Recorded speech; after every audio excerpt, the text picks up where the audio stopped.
মা আমেনার কোল ভরে আজ থেকে প্রায় ১৫০০ বছর আগে মক্কার মতি মদিনার জ্যোতি শিশুপুত্র মুহাম্মদ সাল্লাল্লাহু আলাইহি ওয়াসাল্লাম আরবের অন্ধকার দূর করতে আলোকিত হয়ে আলোর মশাল নিয়ে তিনি আগমন করেছিলেন। আমরা সেই নবীর শানে প্রত্যেকে দুরূদ পড়ি। আল্লাহুম্মা সাল্লি আলা মুহাম্মদ ওয়া আলা আলি মুহাম্মদ কামা সাল্লাইতা আলা ইব্রাহিম ওয়া আলা আলি ইব্রাহিম ইন্নাকা হামিদুম মাজিদ। আল্লাহুম্মা বারিক আলা মুহাম্মদ ওয়া আলা আলি মুহাম্মদ কামা বারাকতা আলা ইব্রাহিম ওয়া আলা আলি ইব্রাহিম ইন্নাকা হামিদুম মাজিদ।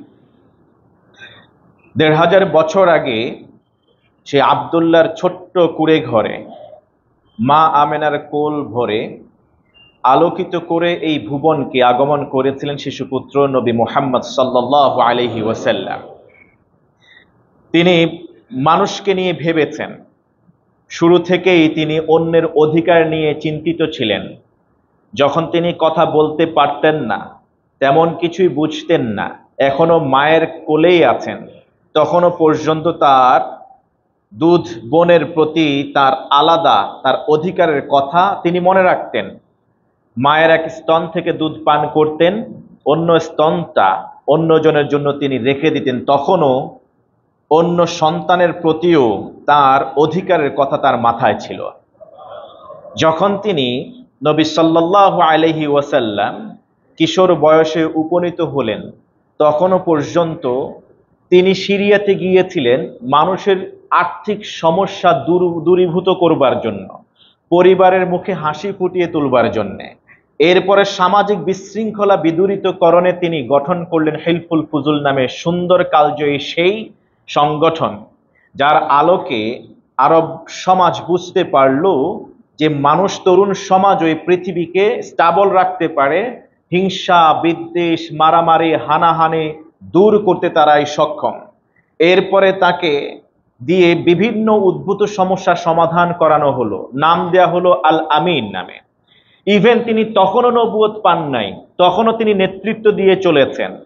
হাজরে আসওয়াদকে কেন্দ্র করে যে উদ্ভূত যুদ্ধের আশঙ্কা দেখা গেল, সেই আশঙ্কাকেই সমূলেই মূলোৎপাটন করেছিলেন, শেষ করে দিয়েছিলেন নবীজি মুহাম্মদুর রাসূলুল্লাহ সাল্লাল্লাহু আলাইহি ওয়াসাল্লাম। মানুষের কল্যাণের জন্য তিনি গারে হেরাতে তাআব্বুদে ব্যস্ত থাকতেন, ধ্যানমগ্ন থাকতেন, মেডিটেশন করতেন, কাবার দিকে ফিরে আল্লাহ সুবহানাহু ওয়া তাআলার ফয়সালার দিকে তিনি রুজু থাকতেন। এক সময়ে তিনি দেখা পেলেন হযরতে জিবরিল আলাইহিস সালাতু ওয়াস সালামের। এরপরে তিনি গোপনে দাওয়াত দেওয়া শুরু করলেন মানুষদেরকে। যে পাপাচার কামাচার ওই সময়ে অন্ধকার যুগে চলছিল, মানুষ জীবন্ত কবর রচনা করত, সেখানে লুটত রাজ কায়েম ছিল, সবকিছু থেকে মানুষকে বিরত রাখবার জন্য তিনি গোপনে গোপনে দ্বীনের দাওয়াত দিতে শুরু করলেন। এরপর তিনি প্রকাশ্যে দাওয়াত দিতে শুরু করলেন, বললেন, ইয়া আইয়ুহান নাস কুলু লা ইলাহা ইল্লাল্লাহ তুফলিহুন। ওহে মানব সম্প্রদায়, মানব জাতি, তোমরা লা ইলাহা ইল্লাল্লাহর সাক্ষী দাও, তবেই তো তোমরা সফল কাম হতে পারবে। এই পর্যন্ত তিনি আলামিন ছিলেন, as-সাদুক ছিলেন, বিশ্বস্ত মানুষ ছিলেন, সবচেয়ে সত্যবাদী ছিলেন। সবাই নির্বিঘ্নে বিনা বাক্য বেয়ে বিনা সংকোচে তার নেতৃত্ব মেনে নিয়েছে, তাকে কেউ কখনো তার বিরোধিতা করে নাই। যখন তিনি কালেমাতুত তাওহীদের দাওয়াত দিলেন, তখনই তিনি শত্রুতে পরিণত হলেন, সমাজ থেকে বিচ্ছিন্ন করে দেয়া হলো, শিয়াবে আবি তালিবে পাঠিয়ে দেয়া হলো, সামাজিক যাবতীয় যোগাযোগ বিচ্ছিন্ন করে দেয়া হলো। নবীজি মুহাম্মদুর রাসূলুল্লাহ সাল্লাল্লাহু আলাইহি ওয়াসাল্লামের জীবনের কালো অধ্যায় তখনই নেমে এসেছিল সেই শিয়াবে আবি তালিবে। সেখানে যাওয়ার পর দাদাকে হারালেন, দাদাকে হারানোর পরে চাচাকেও হারালেন, এর আগেই তার দাদাকে হারালেন, তারপরে চাচাকে হারালেন, নিজের স্ত্রী খাদিজাতুল কুবরা রাদিয়াল্লাহু তাআলা আনহাকে হারালেন। এক পর্যায়ে তার নিজের ঘরে, নিজের দেশে, মাতৃভূমিতে তার জায়গা হয় নাই, তাকে বিতাড়িত হতে হয়েছিল, স্বদেশ ত্যাগ করতে হয়েছিল, পাড়ি জমাতে হয়েছিল মদিনাতুল মুনাওয়ারা, তখনকার ইয়াসরিবের দিকে। সেখানে গিয়ে তিনি প্রথম ক্ষমতা নেন মদিনার রাষ্ট্রপতি বনে যান। আল্লাহ সুবহানাহু ওয়া তাআলা তাকে মদিনার রাষ্ট্রপতি হিসেবে সবার সামনে, বিশ্ববাসীর সামনে তুলে ধরেছেন। বেশি দিন সময় লাগে নাই, মাত্র 7.5 বছর যাওয়ার পর সে ছোট্ট কুঁড়ে ঘরে জন্ম নেওয়া, যে কুঁড়ে ঘরে আসমানের আলো দেখা যেত, বৃষ্টি বর্ষিত হলে ঘরের ভিতর ভেদ করে গিয়ে গায়েরও মধ্যে পড়তো, যেখানে তিনি থাকতেন মাটির উপরে, বালির উপরে শুয়ে, সেই নবী মুহাম্মদুর রাসূলুল্লাহ সাল্লাল্লাহু আলাইহি ওয়াসাল্লাম মদিনাতুল মুনাওয়ারায় যাওয়ার 7.5 বছরের মাথায় আল্লাহ সুবহানাহু ওয়া তাআলা একের পর এক এমন বিজয় দিয়েছেন, তার অধীনে নিয়ন্ত্রণাধীন ভূমির পরিমাণ গিয়ে দাঁড়ালো 8 লক্ষ বর্গ কিলোমিটারে, যা বাংলাদেশের আয়তনের তুলনায় প্রায় 16 গুণ বেশি। বলা চলে বাংলাদেশ 56,000 বর্গ মাইলের এই দেশের মতো 16টা দেশ পরিচালনার দায়িত্ব আল্লাহ তাআলা তার হাতে দিয়েছেন। সে ছোট্ট কুঁড়ে ঘর থেকে শুরু করে 8 লক্ষ বর্গ মাইলের এই রাষ্ট্র তিনি পরিচালনা করেছেন। সুবহানাল্লাহ, কি কারিশমেটিক চেঞ্জ তিনি নিয়ে আসছিলেন অল্প সময়ের মধ্যে তিনি এই পরিবর্তন সাধন করেছিলেন। শুধু তাই নয়, সেই স্টেট বিস্তৃত হতে হতে খলিফা ওসমান ইবনে আফফান রাদিয়াল্লাহু তাআলা আনহুর আমলে 8 লক্ষ থেকে 26 লক্ষ বর্গ মাইল পর্যন্ত পৌঁছেছে। ক্যান ইউ ইমাজিন কত বিশাল সাম্রাজ্য গড়ে তুলেছিলেন, কি আদর্শ দিয়ে। এই জন্যই তো মাইকেল এইচ হার্ট খুব সুন্দর করে তিনি বলেছিলেন, Muhammad was supremely successful in both religious and secular level. Muhammad সাল্লাল্লাহু আলাইহি ওয়াসাল্লাম শুধুমাত্র ধর্মীয় দিক থেকে তিনি ধর্মীয় নেতা হন নাই, তিনি ঈর্ষণীয় এবং প্রভাবশালী নেতাতে পরিণত হন নাই, বরং তিনি রাজনৈতিক দিক থেকেও বিশ্ববাসীর কাছে তিনি অত্যন্ত সুপরিচিত একজন মানুষে পরিণত হয়েছেন। সুবহানাল্লাহ। শুধু ধর্মীয় নেতা ছিলেন না, তিনি রাষ্ট্রীয় নেতা ছিলেন এবং এমন এক রাষ্ট্র রচনা করেছেন মাত্র 7.5 বছরের মধ্যে, যে রাষ্ট্রের বিস্তৃতি 16 গুণ বেড়ে গিয়েছে আমাদের বাংলাদেশের তুলনায়। আল্লাহু আকবার। যে নবী জন্মগ্রহণ করেছিলেন তার পিতা ছিল না, জন্মগ্রহণ করেছিলেন ইয়েতিম হিসেবে, থাকার কোনো ঘর ছিল না, উপার্জনের কোনো ব্যবস্থা ছিল না, অন্যের উপরে ডিপেন্ডেন্ট ছিলেন, তার দায়িত্ব গ্রহণ করার মতো মানুষও ছিল না।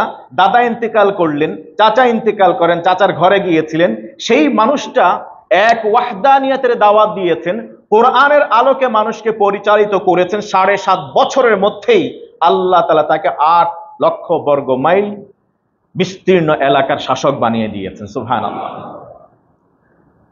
মাইকেল এইচ হার্টের কথা আমরা বলছিলাম, তিনি একটা কিতাব লিখলেন, বই লিখলেন, the 100, a ranking of the most influential persons in history. ইতিহাসের সবচেয়ে প্রভাবশালী 100 মহান ব্যক্তিত্ব মনীষীদের তালিকা তিনি করলেন। করার পর একটা টপ লিস্টে নাম দিলেন নবী মুহাম্মদুর রাসূলুল্লাহ সাল্লাল্লাহু আলাইহি ওয়াসাল্লাম। তিনি একজন খ্রিস্টান ধর্মাবলম্বী মানুষ ছিলেন, যিনি প্রকাশক ছিলেন 100 বুকের এই বইটার। তিনি একজন খ্রিস্টান ছিলেন, প্রকাশক লেখক দুইজনে খ্রিস্টান হওয়ার পরেও, এত খ্রিস্টান মহান মনীষী থাকতেও নবী মুহাম্মদ সাল্লাল্লাহু আলাইহি ওয়াসাল্লামকে টপ লিস্টে রেখেছেন। এটা তিনি বুঝতে পারলেন যে আজকে হোক আর কালকে হোক, কেন 100 জনের তালিকায় নবী মুহাম্মদ সাল্লাল্লাহু আলাইহি ওয়াসাল্লামকে সবার আগে 1 নম্বরে তার নাম লিখেছে। এটা প্রশ্নবিদ্ধ হতে পারে। এই জন্য তিনি নিজেই এই কথার জবাবে তিনি বলেছেন, my choice of Muhammad to lead the list of the world's most influential persons may surprise some readers. আমি যে 100 মহান প্রভাবশালী ব্যক্তিত্বের তালিকা করেছি, এর শুরুতে যে মুহাম্মদ সাল্লাল্লাহু আলাইহি ওয়াসাল্লামের নাম আমি নিয়ে এসেছি, মে সারপ্রাইজ সাম রিডার্স, হতে পারে কোনো পাঠককে অবাক করে দিতে পারে আমার এই নির্বাচনটা, 1 নম্বরে তার নাম রাখাটা। মে বি কোশ্চেনড বাই আদার্স, হতে পারে কেউ এই বিষয়ে প্রশ্ন তুলতে পারে, বাট এটা তো সত্য, অনস্বীকার্য, উপেক্ষা করার কোনো সুযোগ নাই। He was the only man in history, he was the only man in history who was supremely successful in both religious and secular level. এটা তো বাস্তব যে নবী মুহাম্মদ সাল্লাল্লাহু আলাইহি ওয়াসাল্লাম পৃথিবীর ইতিহাসে একমাত্র মানুষ যিনি ধর্মীয় দিক থেকে এবং রাজনৈতিক দিক থেকে উভয় দিক থেকে শ্রেষ্ঠ মানুষ, সবচেয়ে বেশি সফলকাম হয়েছিলেন। সুবহানাল্লাহ।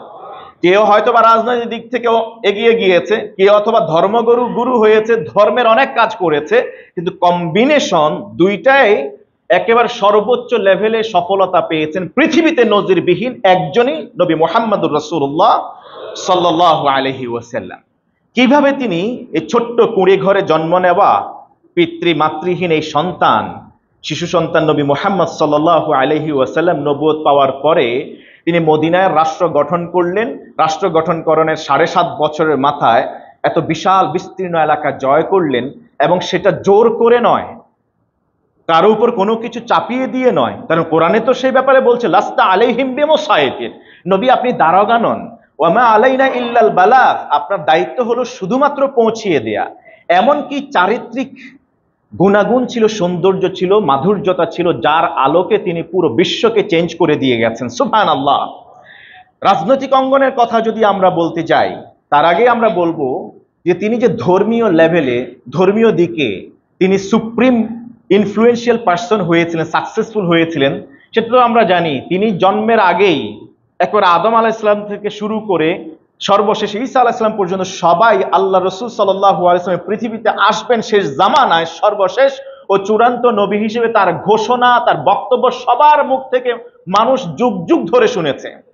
ইভেন তিনি তো তখনও নবী ছিলেন, যখন আদম আলাইহিস সালাম তখনও মাটি এবং পানির মধ্যেই ছিলেন, তাকে এখনো স্ট্রাকচারে তৈরি করা হয় নাই। নবীজি তখনও নবী ছিলেন। সুবহানাল্লাহ। আল্লাহ রাসূল সাল্লাল্লাহু আলাইহি ওয়াসাল্লাম ধর্মীয় দিক থেকে কতটা সফল হয়েছিলেন, এত কথা তিনি বলেছেন, এত কাজ তিনি বলেছেন, এত মৌন সম্মতি তিনি দিয়ে গেছেন। সায়েন্টিফিক এবং পৃথিবীর যত সাবজেক্ট আছে সব ডিসিপ্লিনে এত এত কাজ করে গেছেন। আজ পর্যন্ত 1450 বছর পার হয়ে গেছে, প্রায় 15 বছর কাছাকাছি, এখনো পর্যন্ত 1500 বছর, এখনো পর্যন্ত কেউ তার একটা কথায়, একটা কাজে এখনো পর্যন্ত ভুল ধরতে পারে নাই। সুবহানাল্লাহ। পৃথিবীর কত লেখক, কত ইনফ্লুয়েন্সিয়াল পার্সন যারা বক্তব্য দিয়েছেন, নেতৃত্ব দিয়েছেন, তাদের কদমে কদমে ভুল, কদমে কদমে ভুল, সমস্যা দেখা গিয়েছে। কিন্তু নবী মুহাম্মদ সাল্লাল্লাহু আলাইহি ওয়াসাল্লামের ভুল খুঁজে দেখার জন্যে মানুষ তো একেবারে কি বলা হয়, দূরবীন দিয়ে পর্যন্ত দেখেছে যে কোথায় আল্লাহ রাসূল সাল্লাল্লাহু আলাইহি ওয়াসাল্লাম একটা ভুল ধরা যায় কিনা।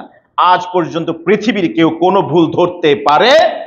ব্যক্তি জীবন থেকে শুরু করে পারিবারিক জীবন, রাষ্ট্রীয় জীবন, সবকিছুই সবার সামনে কিতাবের মতো করে উন্মোচিত করে দেয়া হয়েছে। বললেন বাল্লিগু আন্নি ওয়ালাউ আয়া, তিনি বলেন নাই যে মানুষের সম্মুখে যে কাজ করেছি আমি এই সবকিছু মানুষের কাছে পৌঁছিয়ে দাও, বরং আমার ঘরে আমার স্ত্রীর সাথে যেই আচরণ করেছি, একেবারে অন্তর্মহলে যা কিছু করেছি সবকিছু খুলে খুলে তুমি মানুষের সাথে শেয়ার করো, এটা তোমাদের উপরে দায়িত্ব। সুবহানাল্লাহ। এইরকম বলিষ্ঠ কণ্ঠে কয়জন নেতা বলতে পেরেছে? কয়জন ধর্মীয় গুরু এই কথা বলতে পেরেছে? পারে নাই, কোন ধর্মের কেউ পারে নাই। নবী মুহাম্মদ সাল্লাল্লাহু আলাইহি ওয়াসাল্লাম was truly successful in religious level, realm। আমরা এটা নিঃসন্দেহে বলতে পারি। নবীজি সাল্লাল্লাহু আলাইহি ওয়াসাল্লাম, ওই যে বললাম কুঁড়ে ঘর থেকে শুরু করে জন্ম নিয়েছেন, থাকার জায়গাও তেমন ছিল না, সেই নবী মদিনার রাষ্ট্রপতি হয়েছেন। ইভেন 8 লক্ষ বর্গমাইলের নেতৃত্ব দিয়েছেন, যখন তখনও তিনি ওই মদিনায় মসজিদে নববীর ছোট্ট ওই কুঁড়ে ঘরটাতে তিনি থাকতেন। সুবহানাল্লাহ। কিছুই পরিবর্তন হয় নাই। তিনি যে মায়ের কোল থেকে যেভাবে বের হয়েছেন, যে ঘরের অবয়ব ছিল মসজিদে নববীতে থেকেছেন, সেখানে মৃত্যুর আগ পর্যন্ত সেই একই অবয়বে তিনি সেখানে কাটিয়েছিলেন। 8.5 লক্ষ বর্গ মাইলের এই বিশাল বিস্তীর্ণ রাজ্যের, সাম্রাজ্যের মালিক হওয়া সত্ত্বেও, নেতা হওয়া সত্ত্বেও তার কিন্তু ব্যক্তিক জীবনে কোনো পরিবর্তন হয় না। সুবহানাল্লাহ। নবীজি মুহাম্মদুর রাসূলুল্লাহ সাল্লাল্লাহু আলাইহি ওয়াসাল্লাম রেখে গেলেন একজন মানুষ থেকে 1.25 লক্ষ সাহাবী রেখে গেলেন। আল্লাহু আকবার। সেই রেখে যাওয়া বিস্তীর্ণ এলাকা এক পর্যায়ে 26 লক্ষ বর্গ মাইলে পরিণত হয়েছে খলিফা ওসমান ইবনে আফফানের আমলে। নবীজি সাল্লাল্লাহু আলাইহি ওয়াসাল্লাম ইন্তেকাল করেছেন। আজ 1500 বছর গুজারে যাচ্ছে, এখনো পর্যন্ত প্রতিটা মুহূর্তে, প্রতিটা সময়, প্রতিটা ক্ষণে সেই মহান ব্যক্তিত্বের নাম উচ্চারিত হয়। সুবহানাল্লাহ। যখনই আল্লাহর নাম উচ্চারিত হয়, ঠিক তখনই নবীজি মুহাম্মদুর রাসূলুল্লাহ সাল্লাল্লাহু আলাইহি ওয়াসাল্লামের নাম তার পরক্ষণে উচ্চারিত হয়। পরকালে যখন প্রথম ফু দেয়া হবে, প্রথম কবর ফেটে যাবে নবীজি সাল্লাল্লাহু আলাইহি ওয়াসাল্লামের। হাসরের ময়দানে যাবেন আল্লাহ রসুল, সর্বপ্রথম তিনি সুপারিশ করার অনুমতি পাবেন। জাহান্নামে পর্যন্ত জাহান্নামীদেরকে সেখান থেকে বের করে নিয়ে আসার অনুমতি তিনিই পাবেন। তার হাতেই থাকবে কালিমাতুত তাওহীদের পতাকা, যেই পতাকার নিচে সব নবী, সব রাসূল, তাদের অনুসারীরা পর্যন্ত তার নেতৃত্বের পিছনে গিয়ে অংশগ্রহণ করবে। তিনি জান্নাতের দরজা না খুললে তার আগে কেউ জান্নাতে প্রবেশ করতে পারবে না। তিনি তো হবেন সাইয়্যিদুল জান্নাহ, জান্নাতে তিনি একমাত্র নেতা। সেই নবী মুহাম্মদুর রাসূলুল্লাহ সাল্লাল্লাহু আলাইহি ওয়াসাল্লাম ধর্মীয় দিক থেকে যেমনি ভাবে সফল ব্যক্তিত্বে পরিণত হয়েছিলেন, রাজনৈতিক অঙ্গনেও তিনি তেমনই সফল ব্যক্তিত্ব। এটা কিন্তু মুসলমানদের ভাষ্য নয়, এটা হলো অমুসলিমদের কথা। মাইকেল এইচ হার্ট তিনি অমুসলিম ছিলেন, তার দাবি এটা ওয়াজ সাকসেসফুলি, ওয়াজ কি বলা হয়, supremely successful in secular level. তিনি যেটাকে বলা হয় রাজনৈতিক অঙ্গনেও নবীজি সাল্লাল্লাহু আলাইহি ওয়াসাল্লাম আসলেই তিনি সত্যিকারে সফল হয়েছিলেন। কি কারিশমা ছিল, কি চরিত্র ছিল আল্লাহ রাসূল সাল্লাল্লাহু আলাইহি ওয়াসাল্লাম। তিনি ওই সময়ে দেশকে ভাগ করেছিলেন সুষ্ঠুভাবে পরিচালনা করবার জন্য। হিজাজ, মক্কা, মদিনা, ইয়ামেন, বাহরাইন, এভাবে তিনি ভাগ করে করে সেখানে প্রাদেশিক গভর্নর নিযুক্ত করেছিলেন। যাদেরকে দায়িত্ব দিয়েছিলেন, নেতা নির্বাচন করেছিলেন, সেখানে জীবনে কখনো স্বজনপ্রীতি এটা দেখান নাই। নেতা যখন নির্বাচন করেছিলেন তিনি কখনো স্বজনপ্রীতি দেখান নাই। সর্বোচ্চ যোগ্য ব্যক্তি যিনি, তাকে দেখিয়েছেন। এই সর্বোচ্চ যোগ্যতা দেখতে গিয়ে, নেতৃত্বের যোগ্যতা দেখতে গিয়ে তিনি বয়স দেখেন নাই। তিনি কে কত বেশি ধার্মিক, মসজিদে বসে বসে তসবিহ টিপে সেটা দেখেন নাই। দেখেছেন সর্বোচ্চ রাষ্ট্র পরিচালনার যোগ্যতা কার কাছে আছে। যখন কেউ যুদ্ধে গিয়েছেন, যুদ্ধের নেতা নির্বাচনের ক্ষেত্রে তিনি ওই সময় সমর কৌশলে যিনি নেতৃত্ব দিতে পারতেন, যোগ্যতা ছিল, তাকে তিনি নির্বাচিত করেছিলেন। নবীজি সাল্লাল্লাহু আলাইহি ওয়াসাল্লাম ইভেন কেউ যদি তার কাছে নেতৃত্ব চাইতো, ক্ষমতা চাইতো, তিনি জীবনে তাকে দিতেন না ক্ষমতা। সহিহ বুখারী মুসলিমের হাদিসে উদ্ধৃত হয়েছে, রাসূল করিম সাল্লাল্লাহু আলাইহি ওয়াসাল্লাম বলেন, ইন্না ওয়াল্লাহি লা নুওয়াল্লি হাযাল আমালা মান সাআলা। আল্লাহর শপথ করে বলছি, আল্লাহর কসম করে বলছি, যারা নেতৃত্ব আর ক্ষমতা চায় আমাদের কাছে, চেয়ে বসে, আমরা আল্লাহর কসম এই কাজে কাউকে আমরা দায়িত্ব দেই না, ক্ষমতা দেই না। আমরা যোগ্যতার ভিত্তিতে দেই। যে চাইবে আও আহাদান হারাসাহু আলাই, অথবা এমন ব্যক্তিকেও দেই না যার ওই পদের প্রতি, নেতৃত্বের প্রতি লোভ আছে, এমন ব্যক্তিকেও আমরা ক্ষমতা দেই না। সুবহানাল্লাহ। দুই ব্যক্তি আল্লাহ রাসূল সাল্লাল্লাহু আলাইহি ওয়াসাল্লামের কাছে এসেছে, যখন তিনি দপ্তর বন্টন করছিলেন, এসে বললেন তারা এমনিতেই সামাজিকভাবে প্রসিদ্ধ ছিলেন, তাদের ভোট ব্যাংকও বেশি ছিল, তাদের পক্ষের লোকও বেশি ছিল, টাকা পয়সাও ছিল, ক্ষমতাও ছিল। দুইজন এসে বললেন, আমাকে এই দায়িত্ব দিন, আমাকে এই দায়িত্ব দিন। তখন নবীজি সাল্লাল্লাহু আলাইহি ওয়াসাল্লাম এই কথা বলেছেন, ইন্না ওয়াল্লাহি লা নুওয়াল্লি হাযাল আমালা আহাদান সাআলা। আল্লাহর কসম, যে ব্যক্তি ক্ষমতা চায় আমাদের কাছে, আমরা তাকে ক্ষমতা দেই না। যার এই ক্ষমতার প্রতি লোভ আছে, আমরা তাকে ক্ষমতা দেই না। এই যে ওমর ইবনে খাত্তাব রাদিয়াল্লাহু তাআলা, আবু বকর সিদ্দিক ইসলামের প্রথম খলিফা, যখন তিনি ইন্তেকাল করছিলেন, ওই সময় কাকে খেলাফতের দায়িত্ব দিবেন এক এক করে তিনি স্টাডি করলেন, দেখলেন। তারপরে যোগ্য হলেন খলিফা ওমর ইবনে খাত্তাব রাদিয়াল্লাহু তাআলা। তিনি তাকে ডেকে পাঠালেন, তিনি আসতে চান না। জানেন এই সময় যদি তার কাছে আবু বকরের বেশি কাছাকাছি আসা যাওয়া করা যায়, তাহলে আবু বকর হয়তো রাষ্ট্র পরিচালনার এই গুরু ভার, এই দায়িত্ব আমার ঘাড়ের উপরে চাপিয়ে দিবেন। তাই খলিফা ওমর ওই সময় আবু বকরের কাছে বেশি আসতেন না, দূরে দূরে পলায়া থাকতেন। তাকে একবার লোক পাঠিয়ে আবু বকর সিদ্দিক রাদিয়াল্লাহু তাআলা জোরপূর্বক তার কাছে আনলেন। আনানোর পরে বললেন, আপনাকে আমার পরে রাষ্ট্র পরিচালনার দায়িত্ব নিতে হবে, আপনাকে পরবর্তী খলিফা হতে হবে। সুবহানাল্লাহ। ওমর কেঁদে দিলেন, বললেন, আল্লাহর শপথ করে বলি, আপনি, আপনার কাছ থেকে আমি এই ভয়টাই করেছিলাম, এই আশঙ্কাই করেছিলাম, না জানি আপনি আমাকে এই দায়িত্ব দিয়ে দেন, এই ভয়ে আপনি অসুস্থ, তারপর আমি আপনাকে দেখতে আসি নাই। আমি পালিয়ে পালিয়ে থাকতাম, আমি আপনার সামনে আসতে অপছন্দ করতাম, কারণ না জানি আপনি এই সময় আমাকে কোনো দায়িত্ব দিয়ে বসেন। আল্লাহর শপথ, আমি এই দায়িত্বে, এই পদের জন্য আমি উপযুক্ত নই। আবু বকর সিদ্দিক রাদিয়াল্লাহু তাআলা বললেন, আমরা যা ঠিক করেছি সেটাই সঠিক ছিল, তোমার পদের প্রতি, ক্ষমতার প্রতি কোনো লোভ নাই, বিধায় তোমাকে এই দায়িত্ব নিতে হবে। যদি তুমি না নাও, খলিফা হিসেবে আমার দায়িত্ব তোমার ঘাড়ের উপর তরবারি রেখে তোমাকে এটা আমি বাধ্য করব দায়িত্ব নেবার জন্য। সুবহানাল্লাহ। হ্যাঁ, যদি কোনো ব্যক্তি, আমাদের তো এমনটা অবস্থা আছে যে পদ দিতে চায় না, ক্ষমতা দিতে চায় না, এর পরেও নিজেকে কম্পিটেবল এবং ফিট ফর দিস পোস্ট এটা মনে করে, এবারে যাবতীয় ক্ষমতা খাটিয়ে সেই পদটা নেবার জন্য, ওই চেয়ারে বসার জন্য অস্থির হয়ে যায়। ওই পদ, ওই চেয়ারে বসার জন্য, পশ্চাৎ পদ সেখানে স্পর্শ করানোর জন্য, এটা এত মজার একটা জায়গা, সেখানে বসার জন্য প্রয়োজনে আমার প্রতিবেশী, আমার ভাই, আমার মুসলিম ভাই তার গলায় চাকু ধরতে, তাকে বুলেটের আঘাত করতেও আমরা থামি না, একবারও ভাবি না। ওই পদের প্রতি এত লোভ। অথচ সালাফে সালেহিন, প্রকৃত ইমানদার মুসলমানদের পদের প্রতি এতটা তাদের উদাসীনতা ছিল, ওনারা ওইদিকে যাইতেন না। নবীজি সাল্লাল্লাহু আলাইহি ওয়াসাল্লাম বলেছেন, হাদিস সহিহ বুখারী মুসলিমে উদ্ধৃত হয়েছে, ইয়া আব্দুর রহমান ইবনে সামুরা রাদিয়াল্লাহু তাআলা আনহুকে আল্লাহ রাসূল সাল্লাল্লাহু আলাইহি ওয়াসাল্লাম বললেন, ইয়া আব্দুর রহমান লা তাসআলিল ইমারা, আব্দুর রহমান খবরদার, কখনো ক্ষমতা নেতৃত্ব প্রত্যাশা করবে না, চাইবে না। ফাইন্নাকা ইন উতিতাহা আন মাসআলাতিন উকিলতা ইলাইহা, যদি কখনো তুমি ক্ষমতা চাও আর কোনোভাবে ওই ক্ষমতা তোমার কাছে চলে আসে, ওই ক্ষমতা পুরা ভার বোঝা তোমার ঘাড়ের উপরে চাপিয়ে দেয়া হবে, এখানে আল্লাহর কোনো সাহায্য আসবে না। যদি তুমি চেয়ে নাও আর দায়িত্ব পেয়েও যাও, তাহলে পুরো দায়িত্ব তোমার ঘাড়ে চাপিয়ে দেয়া হবে, এমন বোঝা সেটা বহন করতে তুমি পারবে না।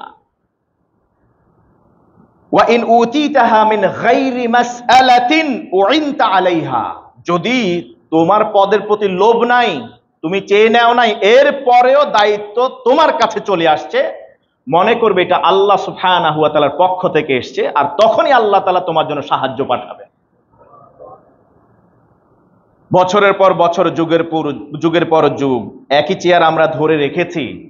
এদিকে ঠিক করতে গেলে ওইদিকে বেসামাল, ওইদিকে ঠিক করতে গেলে এদিকে নাই, ওইদিকে ঠিক করতে গেলে ওইটা নাই, এদিকে এই সমস্যা, ওই সমস্যা, সমস্যার কোনো শেষ নাই। তার কারণ ওই পদের প্রতি আমরা মোহিত ছিলাম, পদের প্রতি লালায়িত ছিলাম, পদের প্রতি আমরা লোভী ছিলাম, যার কারণে আল্লাহর রহমত, আল্লাহর সাহায্য কখনোই ওই চেয়ারের মানুষের প্রতি আসে নাই।